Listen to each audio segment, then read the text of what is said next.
Welcome to Asian Book Club, where we highlight Asian and Asian American authors. We are your hosts, Jamae and Sabangan. And I'm Stephen Park, and we are continuing with The Boy with the Bookstore by Sarah Echevarria Smith. Mm-hmm. And one thing I've noticed is that we've kind of come to the conclusion that Max is white. Yes. What we see in the book is that there is a collision of cultures in some ways. It's not necessarily highlighted in this book, but we see it through different parts. Yes. One of the parts that I saw it the most was when Max ended up eating the baked goods, which we'll talk about. Mm-hmm. But it just is that difference between cultures of when you're offered something versus when you're offered something as an Asian person. Yes. Like, how did you grow up? Like, when someone offered you something, what was your etiquette around it? When someone offered something, so for example, if someone offered a baked good and there wasn't a lot, I would say no. Right. I always go with the 2 no rules. Like, you got to say no twice, and then when they offer it a third time, that's when you can say yes.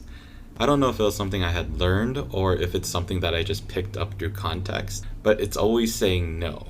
For sure. It's also when a person in a group dinner offers to pay, everyone is supposed to say no. No, it's the opposite. Everyone says yes. Everyone wants to pay. I think it's different in Filipinx or Filipino culture. Oh. So someone offers to pay, everyone says, no, you don't have to. Oh, I see what you mean. Okay. And the person keeps saying, I'll do it. And if they say, I'll do it, after everyone has chimed in twice, very similarly, then people will give up and say, oh, okay, I'll get it next time. What I meant by saying yes was everyone's trying to pay for the dinner or the lunch or whatever it is. Yes. So it's kind of the same thing of, when someone's trying to pay, you're saying no to them paying, but you're saying, yes, I'm willing to pay. Right. And then it's that fight that goes on. Right. I forgot where I heard this, but there's also that sneaky fight that goes on, where it starts off with the table conversation, and then the next time you meet that same group, someone's already given the waiter a credit card, and then the next time, someone's already given the waiter a credit card when they were reserving a table, and the next time, it just like keeps getting more and more elaborate. Yes. I've definitely done that before, that I would sneak away and give the credit card before anyone else can pay. And then everyone gets mad, or fake mad, or some version of mad. Right.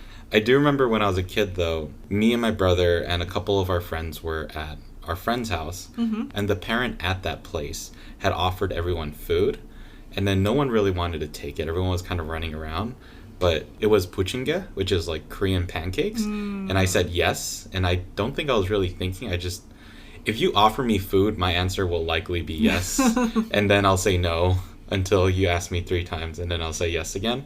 But she asked everyone if they wanted food. I was the only one to say yes, so she made this food. But by the time she was done, we were running around and playing.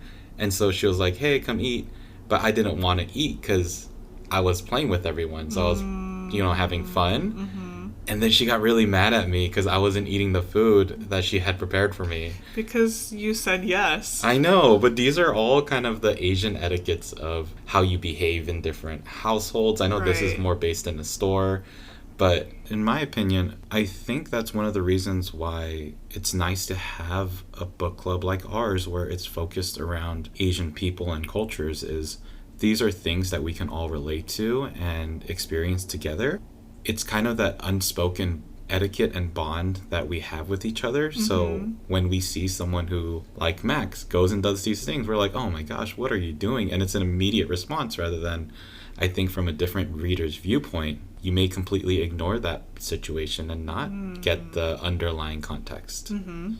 I think for someone who's not a part of our culture and they read this, it doesn't seem as egregious when Max goes and eats all the baked goods because Joelle's dad had said that he could do it. But that's just like a gentle invitation. It's not an actual, hey, come eat all of this. Right. Which I think if it was just Joelle's dad, he wouldn't care. I think that was a genuine, like, hey, come eat all of this. Because usually when you're offering it up, it's truly you're offering it up. Right.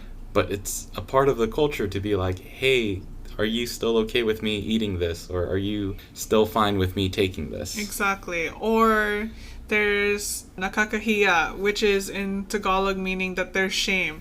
Like, yes, you will accept that invitation, but you're only going to take one or a smaller piece of one. And from what I've learned from you is in Philippines culture, you never take the last one. Right. Everyone is like, no, you get it, you get it, you get it. So there's like one lumpia left out of everything. There's one lumpia, there's one drumstick, there's a single bite of fried rice left. Or it could be a macaron, a snickerdoodle. Right. Which will take us right into our recommendation for the week. So our recommendation for the week is Bites by Bianca.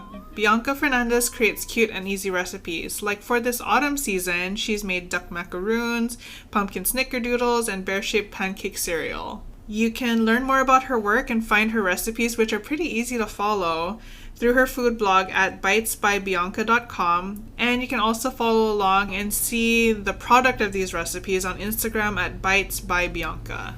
Yeah, and it's perfect time to get all of these recipes ready for Thanksgiving and the holidays, so make sure to check her out. And that's our recommendation for the week. Okay, so we're on our second read of The Boy with the Bookstore by Sarah Echevarria Smith. Our first read, we read chapters 1 through 6, and this time we've read chapters 7 through 12. There are no chapter titles. No. And I think for the first time in a while, there are no red flags or...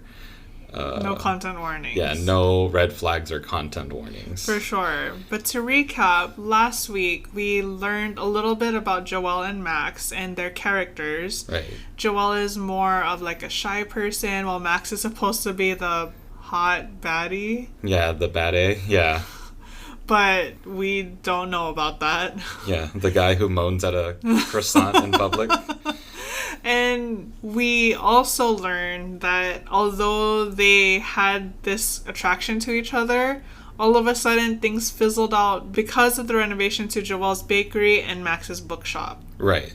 And so we enter this first scene of chapter 7 with an impending disaster, I guess, because of everything that Max and Joelle were worried about. And we end up starting out with Joelle's precious pumpkin getting into something that maybe he shouldn't have.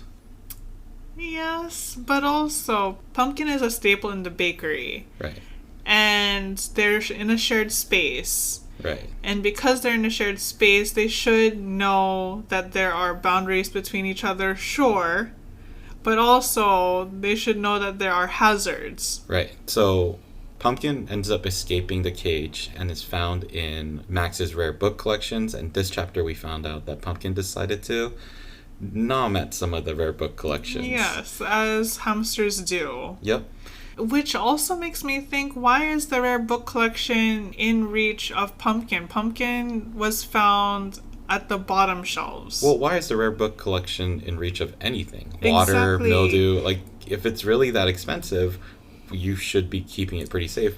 Which we do get to because Joelle asked that same question and Max says that it's because of the move. Right, which is not a good excuse. Right. Why would you take it out? Like, who is coming into the store all of a sudden trying to be wooed by this rare book collection? Right. And besides that, anyone who truly wants to see a rare book collection wants to see it in mint condition. And by having it out in the open, It's no longer mint condition. Right. With the fact that we know that these books were ruined, the thing that bothered me more was with this continuation of whininess and just Max's behavior to all of this. It takes us right back to when he was whiny and complaining when they were having to move out. Right, exactly. Yeah. And all of this first section is pretty much his whining and complaining. Right. What I do appreciate is Whitney, Joelle's best friend, making the comment on page 81, "You know, I am so sick of books written by wanky, dead white guys a million years ago still being thought of as sacred, when in reality they're boring as hell to read. Pumpkin did everyone a favor, and to that I say amen." Right. I thought the same thing, and she followed that up by saying, the world does not need more copies of dead white dudes' books. Yes. And so this is in response to Max complaining about his books being ruined. Yes. I don't think he had a right to be angry when he was not supposed to have it out. Right. But this isn't the only thing that we end up seeing in terms of Max's personalities. Yeah. Or negative traits, in my opinion. Right. So another one that we end up seeing is when Max ends up drying his gross, sweaty run shirt in the oven. We see Joelle come back to the kitchen and she's starting her day off by prepping. Mm-hmm. And then she smells something burning and finds out that Max's shirt is in there. Right. I don't know if this is just a difference in culture or if it's just him. But I've also heard of other people drying their clothes in the oven, I feel like. But none of them were Asian or I don't think even BIPOC. I think they were all white. Yeah. It's such a weird thing to do. Also, this oven isn't a home oven. It's meant for business and for feeding others. It's an industrial oven. Right. So don't put your sweaty, wet shirt. He talked about how he was clean, that he had showered that morning. Right. But then he said he just came back from a run. So you're no longer clean if you showered and ran. Yeah, it still has your bodily odors. I was gonna say bodily, like skin and microbes and sweat. Mm-hmm. And once again, the act of putting the shirt in the oven was bad. Mm-hmm. The response to when Joelle mentions that she's angry about this is worse, because he then rolls his eyes at Joelle. Right. So it's beyond just the acts of what Max is carrying out. Mm-hmm. It's the way that he's behaving that I think is the worst for me. Right. And on top of him going out for a run, the reason why he puts it in the oven is he said that there's rain. Right. And Joel's like, we live in Portland. It rains all the time. Right. So, to Joelle, 0 Max. Right.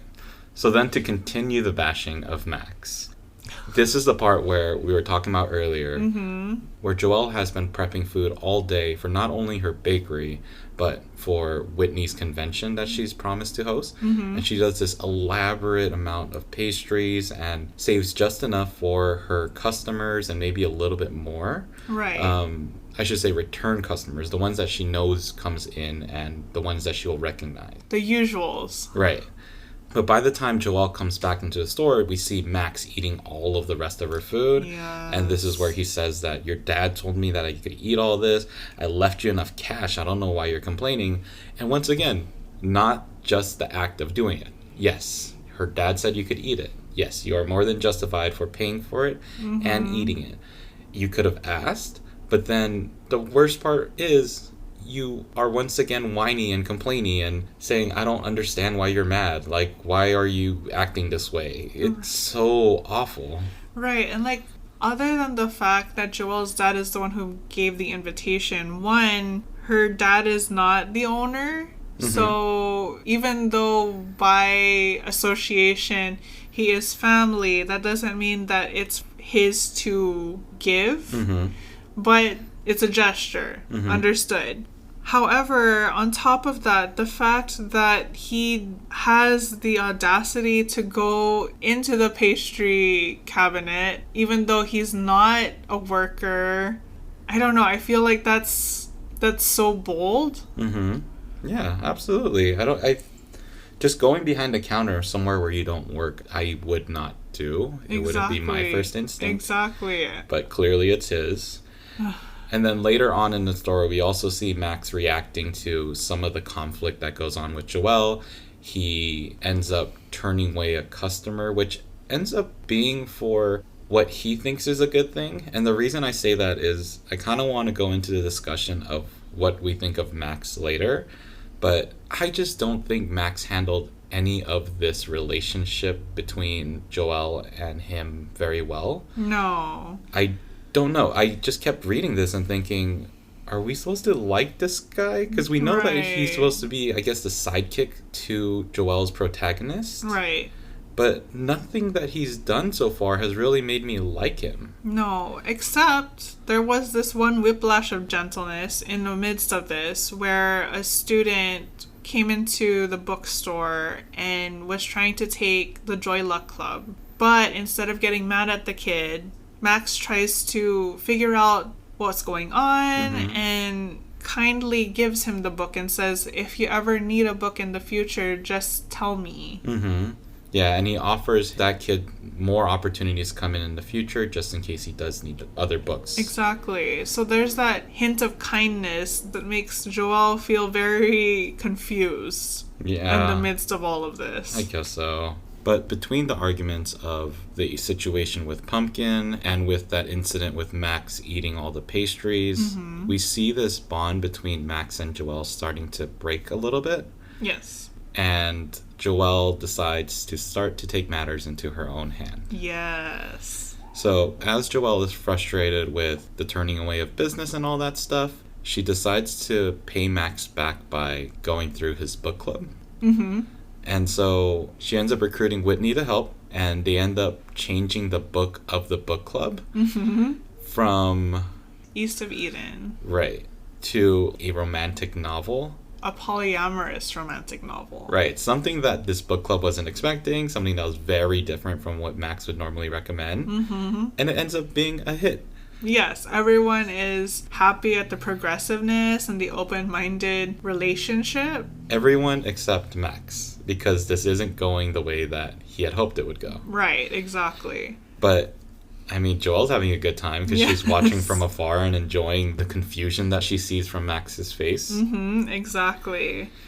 However, I'm wondering, because Whitney and Joelle access Max's book club email list and mails out new books to everyone, is this illegal?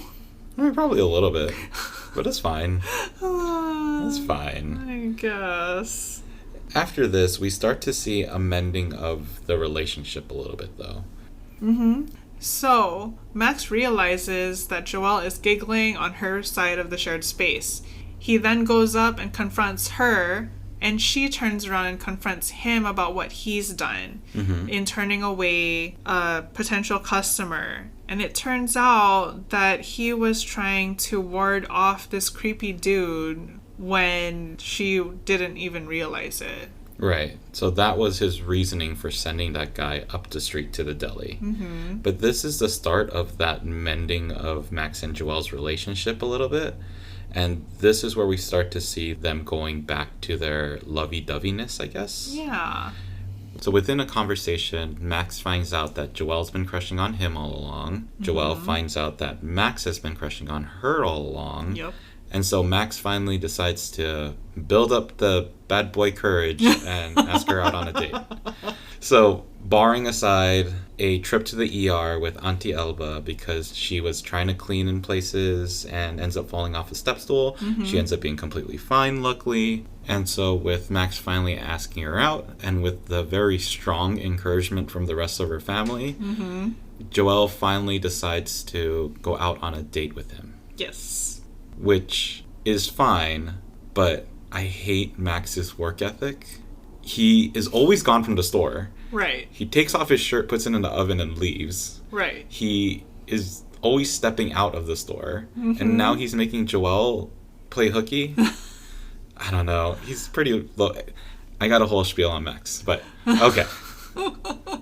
Well, I do want to say that the focus here is having Joelle take a day off. It's less about Max taking a day off, because who knows what his work schedule looks like, but Joelle has been working daily for a year and a half. I just feel like Stacked is one of those places that always has that sign up. Like, the hours are, I don't know, Max probably works noon to 4 or something, but it's like 11 to 5, and it's like, oh yeah, I'm here on a Wednesday, and it says Monday through Friday, 11 to 5, but then there's a sign that says, we're closed for the day. It's right. Like, what happened? Right. Fair. Just seems like one of those places. I totally get it. But Max ends up taking Joelle out on a date.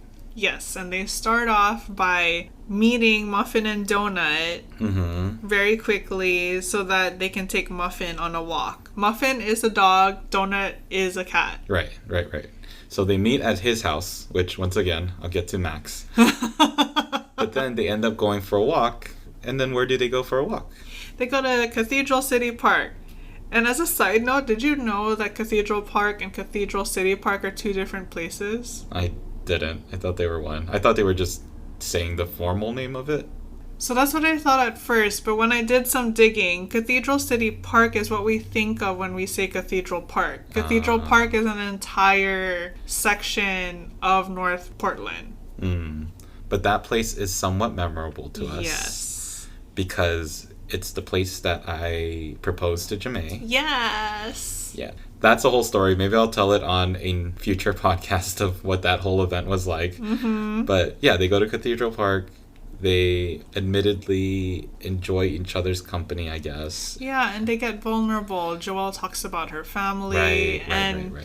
Joelle doesn't ask about his family, but does say that she's there for him. Right. And Max is very supportive of her in this instant. When Joelle is talking about how she feels guilty that she's not there for the family, which is one of the reasons why she believes that Auntie Elba ends up falling because Auntie Elba was doing the chore that Joelle usually does.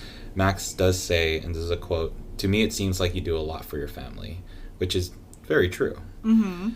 But this is the end of chapter 12. Yes. This is where we leave off. We are seemingly in a spot where this romance is now going to bloom. It seems less like a rose growing from the ground and more like a lotus growing from the murk and swamps.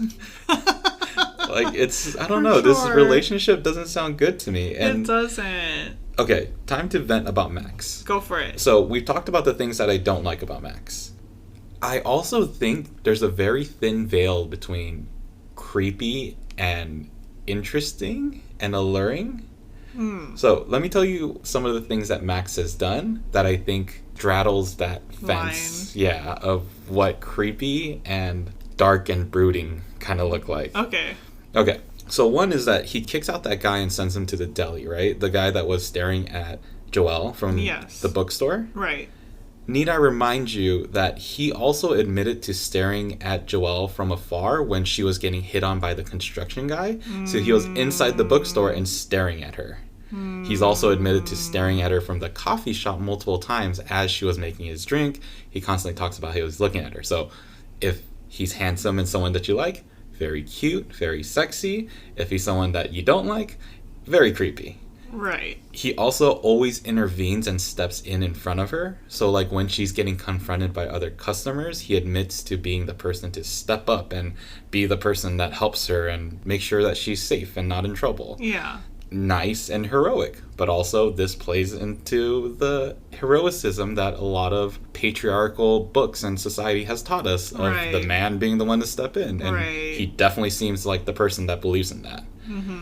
Next. He's ordered an ube latte just to spend more time with her. So he talked about how he only likes black coffee, but he ended up ordering ube lattes just to talk to her. Right. Once again, very sweet, but on the other side, very creepy.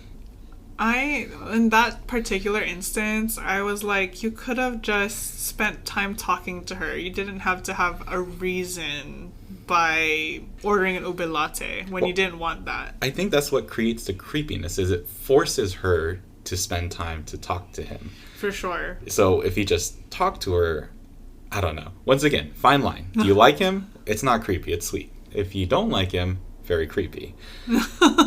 He shows up shirtless. So when we talked about the part with the oven, we talk about him coming back from a chore or something, because he left the building to go do something, and he comes back and he's shirtless. Right. He's also staring at her breasts as she doesn't have a shirt on. No. So fine line, creepy, or in Joelle's case, she likes it a little bit, right? She liked to see him with the lights on. I guess. But I think that's very weird that he is outside doing some kind of chore when essentially most businesses require that you have a shirt on. And regardless if you're a hottie with a body. But I think that's the difference, right? You see him with his shirt off and he has an 8-pack or whatever, and it's like, okay, like, this guy looks good. You see someone with a dad bod and, like, I don't know, I don't want to be mean to anyone, but let's just say you see someone that's less physically attractive based on cultural norms. Right. And we don't think of that as attractive, right? Like, so, or very acceptable, right? The worst of all the crimes, the part that I think could easily be skipped, is where was their first date? The house? Yes. For real. It wasn't Cathedral Park. So imagine being the person in the car. He ends up taking her to the hospital. She goes through this trauma. Right. Then he's like, hey, let's go out on that first date. And drives her to his house. Right. He doesn't say anything. He's not like, hey, do you want to come to my place so that you can meet my pets? Also creepy. But, I mean, how do serial killers start? This is a possibility. I'm just saying, there's a very thin veil between creepy and very sweet and Absolutely. Romantic. And I think Max, on multiple occasions, crosses that line. Because I'm not a big fan of Max and his moody, broody skull and something tattoos on his back, I don't see this as something that is very attractive. No, I think that for most readers, he does have the attractiveness going for him, so he has that excuse. But even without going through every single one, he does have very creepy vibes. And I want to caveat that by saying I'm a cynic. I'm naturally a cynic. I also am not someone that's massively attracted to men or anything, so I'm going to approach this from my view of being a cynic. So I don't care what his 8-pack looks like or if he can make his boobs dance or whatever it is. I just think that that should be acknowledged, that being shirtless, taking someone to your house on your first date, doing all the things that he did is not necessarily great from a lot of different perspectives. Well, I agree with that. And I am a woman who is attracted to men, and I still think that these are not great moves. But I think besides my complaint, which was a little bit more within the story, yes, there was one complaint that you had recognized. Exactly. We talked about this before in a previous episode, how when we encounter words from a different language other than English and how we read it. And we appreciate when those words are integrated into the entire story. However, something that kind of makes me feel a little sad is that in this story, in The Boy with the Bookstore, words that are not English and are either Tagalog or Ilocano are italicized. And that makes me feel a little sad because these are just words. It shouldn't have to have a specific emphasis to them. I do think with the goal of trying to reach a broader audience, it makes sense. I think it makes it easier for people that don't speak one of the languages of the Philippines to be able to identify that word and say, okay, this isn't something that is going to be in my Merriam-Webster dictionary. So I think in certain ways it gives words to maybe highlight, to look up if you have that mindset. But I do see what you mean by it's the separation of the cultures rather than just this is the book that you're reading. Right. And I mean, ube is such an integrated part of the U.S. zeitgeist at this point. I don't think it needs to be italicized. And like we said before, we have Google. If it's not in Merriam-Webster, you type it into Google and Google will find it for you. We don't need to be the ones educating. Fair. But besides my many complaints, I am enjoying this book. I'm not enjoying Max. No. But I'm enjoying the story. This is my first romantic novel, so I don't know what to expect, really. But do you have any predictions for our next read or for the book? For our next read, I think we're going to see some sexy time. Oh, no. Because if this is the spark, I think there has to be fire somewhere. Oh, no. I probably agree with that. The good news is the author does a very good job of writing out the sexy times. So maybe we'll see that. I feel like, and I am going to be very upset by this, I feel like Max is going to end up helping Joelle out by finding that financial manager that ended up duping their family, or eventually sending her to culinary school, which was her original dream that she had to forfeit because of the financial manager. In my mind, Max is going to play the Disney character heroic come in to save the day role, which I get can be a romantic viewpoint in a lot of ways for some people. But if it happens, I think I'm going to be upset. Another thing that I'm hoping and expecting for the next read is that we get to finally see Max's reason for being this moody. Oh, yeah. At least that's what I hope, because I don't know if I can go for another section without knowing this. You don't like the tall, dark, and handsome? But he's not even broody. He's just mean. I don't know. He gives off a lot of Edward Cullen vibes. That's exactly what I was thinking. Yeah. I'm pretty sure he's just as pale. But if you have any thoughts on Max, if you have any predictions, if you have any other viewpoints of what you think of Max, how can people share that with us? You can share that with us by emailing us at asianbookclubpod@gmail.com, or you can join the conversation on Instagram at asianbookclubpod. And for those of you who are reading along, that's chapters 13 through 18. Right, sorry. We're reading chapters 13 through 18 on our next read. You can also find us at our website at asianbookclubpod.com, which has our bookstore, where you can find the books that we've read in the past, books that we recommend, or this book that we're currently reading. Yes, and a great way to support us, whether you're a first-time listener or if you've been listening from the very beginning, is to rate, review, and subscribe. Otherwise, make sure to be happy, be healthy, and read a book. Ingat! Bye. Bye.